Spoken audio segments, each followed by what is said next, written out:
Elon Musk says his company implanted a chip in someone's brain. New rules will make kitchen stoves more efficient, and we may have gotten a glimpse of a newborn great white shark. That's some of what we'll get to on The 7 from The Washington Post. I'm Hannah Jewell. It's Tuesday, January 30th. Let's get you caught up with today's 7 stories. Number 1. The U.S. mixed up enemy and friendly drones in an attack that killed 3 American troops. More details are emerging about the deadly drone attack on a U.S. military base in Jordan on Sunday. That attack killed 3 members of an Army Reserve unit from Georgia and injured more than 40 others. Yesterday, officials said that American air defenses failed to intercept an attack drone because there was confusion about the identity of the aircraft. An initial assessment suggested that the weaponized drone may have been mistaken for an American aircraft returning to the base. The incident has put pressure on President Biden to respond. He blamed Iran-backed militias for the attack. These groups have launched near-daily assaults on U.S. forces in the region since the war in Gaza began in October. Yesterday, Secretary of State Antony Blinken spoke to the press about the risk of a wider conflict in the Middle East. I think it's very important to note that this is an incredibly volatile time in the Middle East. I would argue that we've not seen a situation as dangerous as the one we're facing now across the region since at least 1973, and arguably even before that. The year 1973 was the Arab-Israeli War, also known as the Yom Kippur War, when both sides recorded heavy death tolls.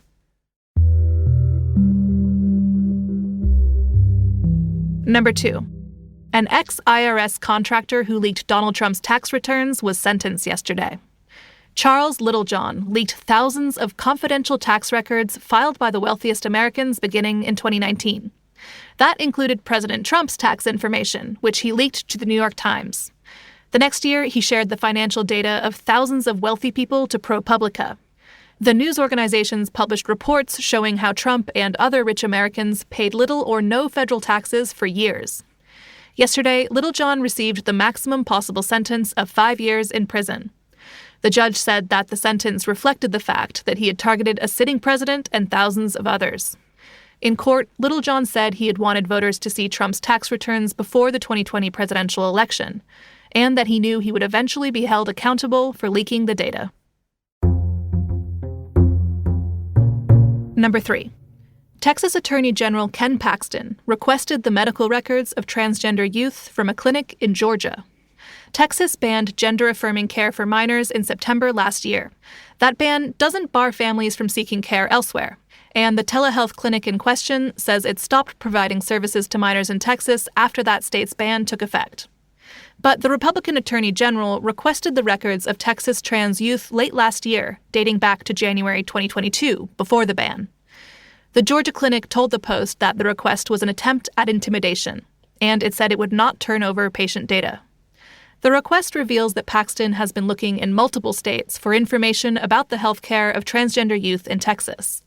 A hospital in Seattle received a similar request from the Attorney General in November.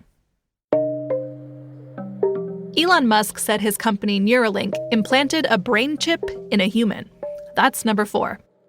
The billionaire made the announcement yesterday on X, his social media platform formerly known as Twitter. He said that the unnamed patient underwent the procedure on Sunday and added that they are recovering well. He also said that the initial data from the device looked promising. The implant marks a significant step for Neuralink. It places it among a handful of companies that have tested brain chips on humans.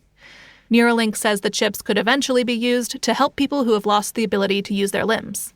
But some experts have concerns about the safety and the ethics of this experimental technology.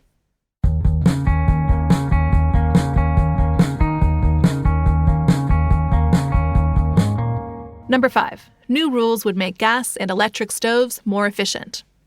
Yesterday, the Biden administration finalized a scaled-back plan to make new stoves less energy-intensive.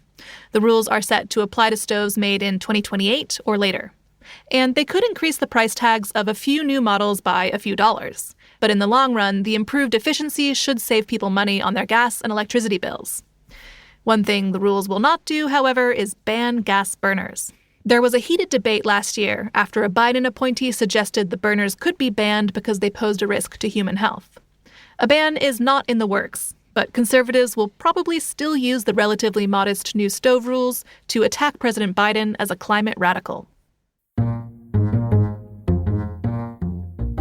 Number 6. Toyota issued a recall for some of its older cars. The company issued an immediate do not drive advisory last week for its 2003 and 2004 Corolla and Corolla Matrix models and its RAV4s from 2004 and 2005. The company said a defect in the car's airbags could explode and shoot sharp metal fragments, potentially killing drivers and passengers. The U.S. recall affects about 50,000 vehicles. So if you have one of these cars, you should stop driving it. Toyota said you can contact a local dealer to repair or replace the airbags free of charge. And at number 7, new photos may show a rare glimpse of a baby great white shark. A scientist and a wildlife filmmaker captured footage of a 5-foot-long shark off the coast of California in July, and it may offer clues to one of the ocean's greatest mysteries, where white sharks give birth to their pups.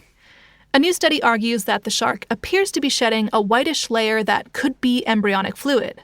That would mean it could be a newborn, maybe only a few hours old. The wildlife filmmaker who spotted the shark said it looked clumsy and wobbly in the water, like a baby. But not all scientists are convinced. Even the paper's authors acknowledge that the white layer could just be a young shark with some kind of skin condition. And even if the paper's claim is correct, they cautioned that it's hard to know from a single observation what this sighting means about the species. So follow the link in our show notes to see a picture of this shark that's either an adorable newborn or just an awkward young shark with bad skin. That's the show for today. Thanks for listening. If you like the podcast, a great way to support our work is through a subscription to The Washington Post. Right now, an all-access digital subscription is on sale for just $40. That's down from $120, so you can spend the extra $80 on brain implants or something else. Subscribe to the Post by going to WashingtonPost.com/subscribe. I'm Hannah Jewell. I'll meet you back here tomorrow.